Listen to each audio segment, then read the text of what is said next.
Olá, alunos. Sejam bem-vindos ao vídeo referente ao segundo encontro, ao segundo não, perdão, ao quarto encontro da disciplina de Informações Contábeis. Eu sou Adriana Greco Ferreira, vocês já me conhecem. Acabou sendo um vídeo esse encontro porque a gente teve o período de recesso é, aí de Semana Santa, Páscoa. Então, por isso é que a gravação do vídeo e não o encontro. Qual vai ser, quais vão ser os objetivos de aprendizagem nesse vídeo? Entender a aplicação das análises vertical e horizontal e dos índices de liquidez nas demonstrações contábeis das empresas, conceituar e calcular os índices de liquidez, análises vertical e horizontal, e também diferenciar os tipos de índices de liquidez existentes no mercado e por que que a gente tem tantos aí, tantos não, né? Alguns diferentes podendo ser aplicados. Bom, análise vertical e horizontal, elas são utilizadas a partir das demonstrações contábeis, que podem ser o balanço patrimonial e a demonstração do resultado do exercício. A análise vertical, a gente vê, na verdade, a participação de uma conta em relação ao total, né? Então, a gente faz o cálculo sempre em bases percentuais para entender, né, qual conta é mais importante dentro daquele período, para entender por que que aquela conta é tão representativa em relação ao total. Mas o que que seria esse total? No balanço patrimonial, o total a gente fala ativo total, ou passivo, e o patrimônio líquido, ou seja, o somatório desses dois grupos de contas. Que, afinal de contas, ativo é igual a passivo, patrimônio mais patrimônio líquido. Na demonstração do resultado do exercício, a gente vai ter a receita operacional líquida, tá? Então, é, a gente precisa, por exemplo, no balanço patrimonial, quando faz análise vertical, verificar qual é a participação do ativo circulante em relação ao ativo total. Né? Na demonstração do resultado do exercício, qual é a participação do custo em relação à receita operacional líquida? Então, a gente faz esses cálculos para entender a representatividade.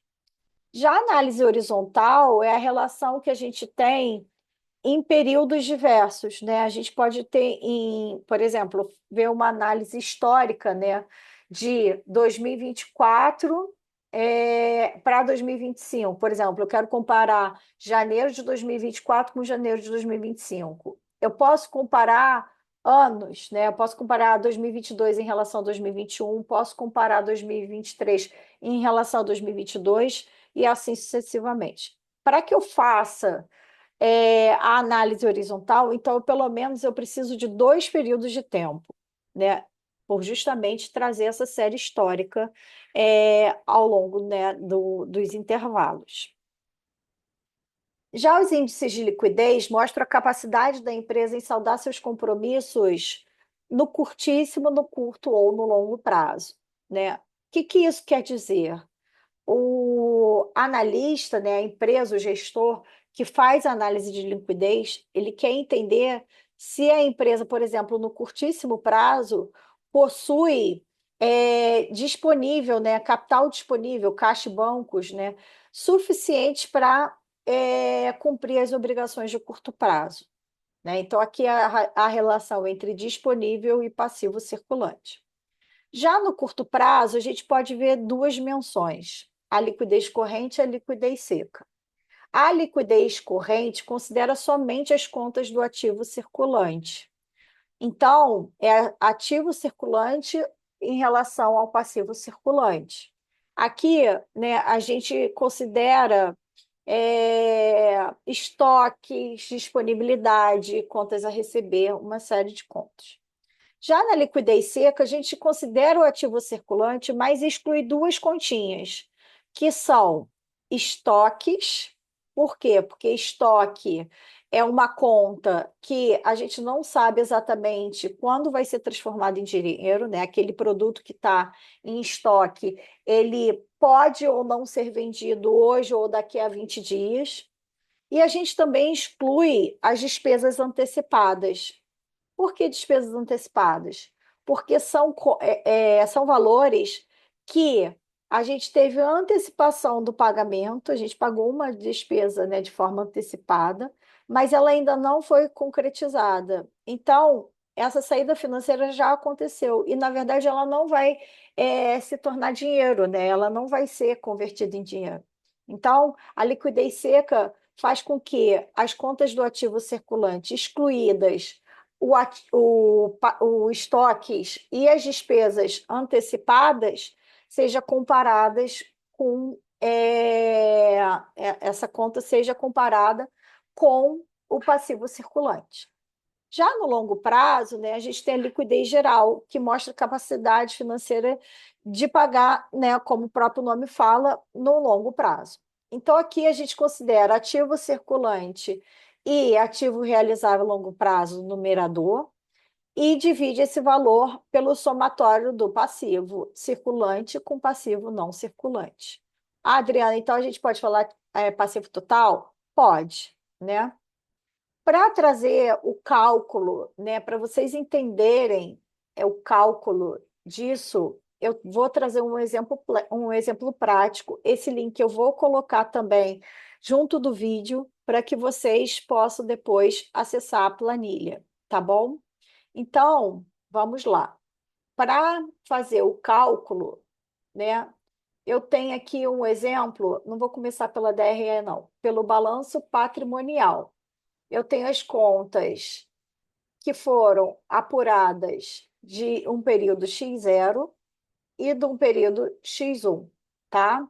Eu vou começar com análise vertical. Eu quero saber a representatividade do ativo circulante em relação ao ativo total. Então, como é que eu faço? Eu pego o ativo circulante, divido por ativo total. Essa é a fórmula que está aqui, tá? E eu encontro 21%, 21,73%, então, em relação ao ativo total. Já o ativo não circulante, eu faço o mesmo cálculo, o valor dividido pelo total. Fiz o mesmo para passivo circulante. Ah, Adriana, aqui você fez em relação ao passivo e patrimônio líquido? Sim, porque lembrem, o ativo tem que ser igual ao somatório do passivo e o patrimônio líquido. Então, aqui deu 22,53 para passivo não circulante 40,78. Posso dizer que o passivo total é o somatório que dá 64,31% e o patrimônio líquido 35,69%. Como eu sei que eu fiz o cálculo correto? Se eu somar os três valores, bate os 100%. A mesma coisa para o ativo. Se eu somar os dois, bate 100%. Então, vamos lá. Para o primeiro período, né, eu vejo o seguinte, que meu ativo maior, né, está no não circulante, ou seja, no longo prazo. Então, meus bens e direitos no longo prazo são maiores nesse período X0.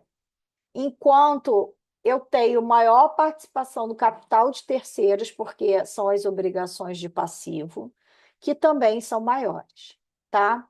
Agora, no período de X1, eu continuo com esse maior valor, né, no ativo não circulante e também permaneço com maior percentual em capital de terceiros. Então, vocês notem, né, que esse cálculo da análise vertical diz onde eu tenho maior participação do meu dinheiro, né, nas minhas contas patrimoniais. Na DRE, eu fiz como? Eu considerei a receita operacional líquida, né, de que eu falei para vocês, e fiz o cálculo, por exemplo, da representatividade de custos. Eu peguei o valor de custos e dividi pela receita, e achei 22,31%.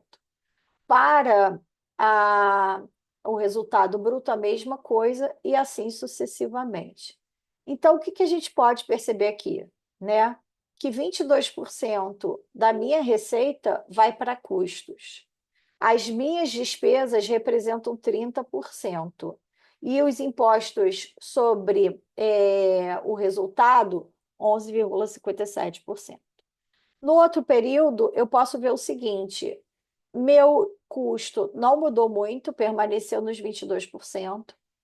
Aqui eu vejo, né, que houve uma menor participação, né, de despesas, e eu vejo aqui também que houve maior participação dos impostos sobre o resultado, tá? E análise horizontal, eu vou fazer a comparação do período de X1 em relação a X0. Então, eu pego os valores de X1 e divido por X0. Por que eu diminuo por 1? Porque eu quero ver o valor líquido, né? Eu quero o valor efetivo que eu tenho de aumento ou diminuição. Então, aqui eu vejo que, na verdade, meu ativo circulante cresceu 7,68%. Meu ativo não circulante cresceu 6,6%. E eu vejo que o ativo total, né, ele cresceu 6,84%. Mas o que que isso quer dizer? Isso quer dizer que, na verdade, que essas contas aqui de ativo estão maiores em relação ao período anterior. Por quê? Aí a gente precisaria avaliar cada conta, tá? A mesma coisa para passivo circulante, teve um aumento de 8,23%, diminuição, perdão, aumento de 2%, 2,61% em passivo não circulante, né? Aqui a gente vê uma maior representatividade do curto prazo nas obrigações, e houve um aumento, né, no patrimônio líquido. Esse aumento do patrimônio líquido, provavelmente, e eu já falo que sim, se deveu a esse resultado maior no período de X1, né? Aqui a gente também vê as variações, tá, de gastos. Então, a gente pode perceber que a receita teve um aumento de 13%, que os custos, né, aumentaram aqui 13%, a gente teve um aumento aqui em despesas de 4% e principalmente esse grande aumento aqui de impostos, porque a apuração do resultado antes dos impostos foi maior entre os períodos, tá? Agora, índice de liquidez, tá? Eu fiz uma abertura aqui do ativo circulante. Então, a gente tem aqui as contas de ativo circulante. Por quê? Porque aqui, quando a gente faz liquidez imediata, é disponível dividido por passivo circulante. Então, né, eu preciso ver o seguinte: esse índice ele se manteve em 0,33, né? 32 não teve um aumento tão grande. A gente vê por período e pode comparar com o setor, tá? Aqui eu coloquei dados fictícios, tá? Mesmo porque essa empresa não existe e o setor também, né? Não, esse valor do setor não existe.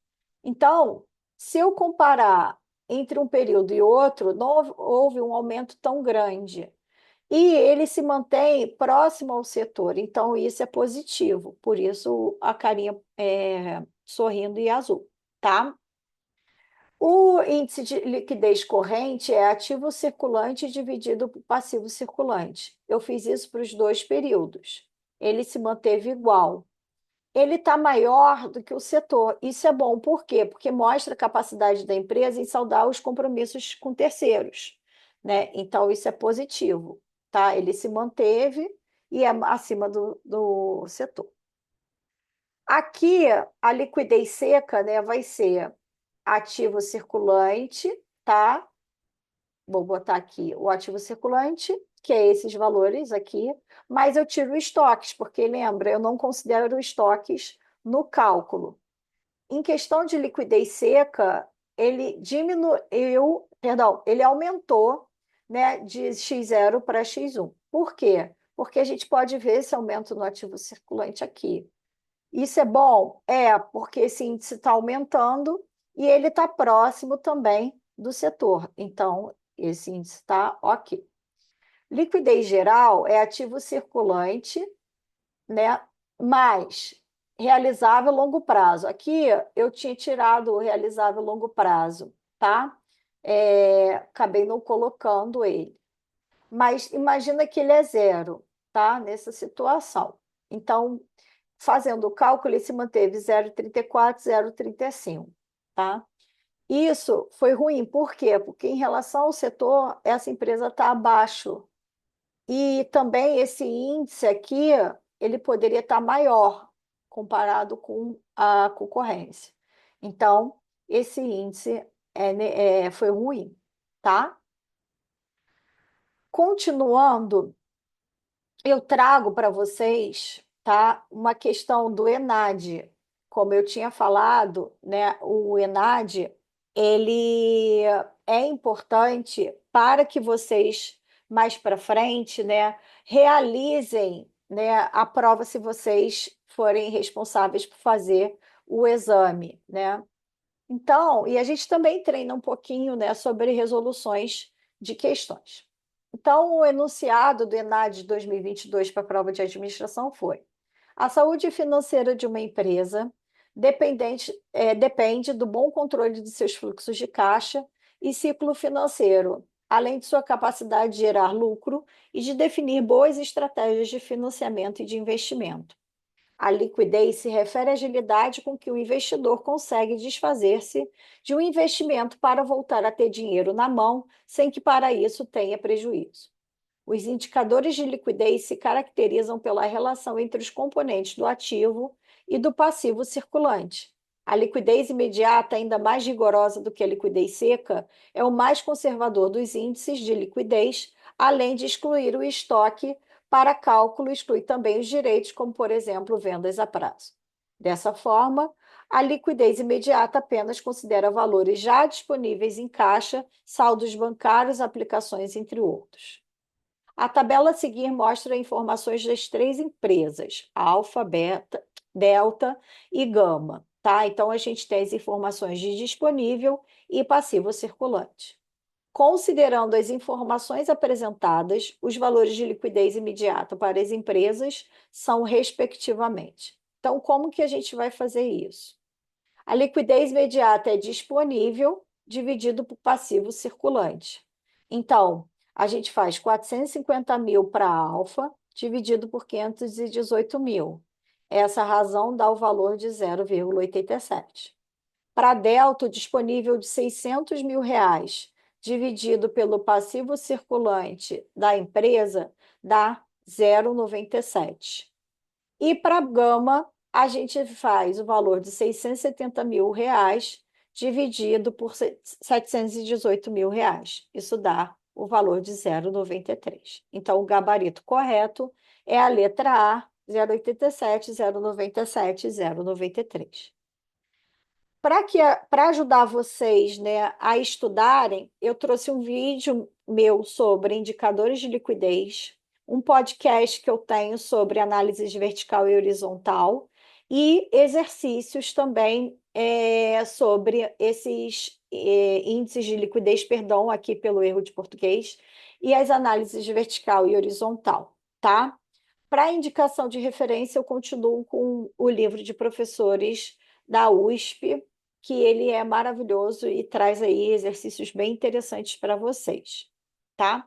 Se vocês tiverem dúvidas, por favor, não hesitem em entrar em contato pela caixa de entrada, tá? Espero que vocês tenham desenvolvido um roteiro de atividade 2 maravilhoso e que vocês tenham compreendido a proposta da atividade. Eu desejo a vocês um bom feriado, que vocês passem aí com a família de vocês e consigam ter bastante alegria e momentos de paz nesse feriado, tá bom? Fiquem com Deus e até mais. Tchau, tchau.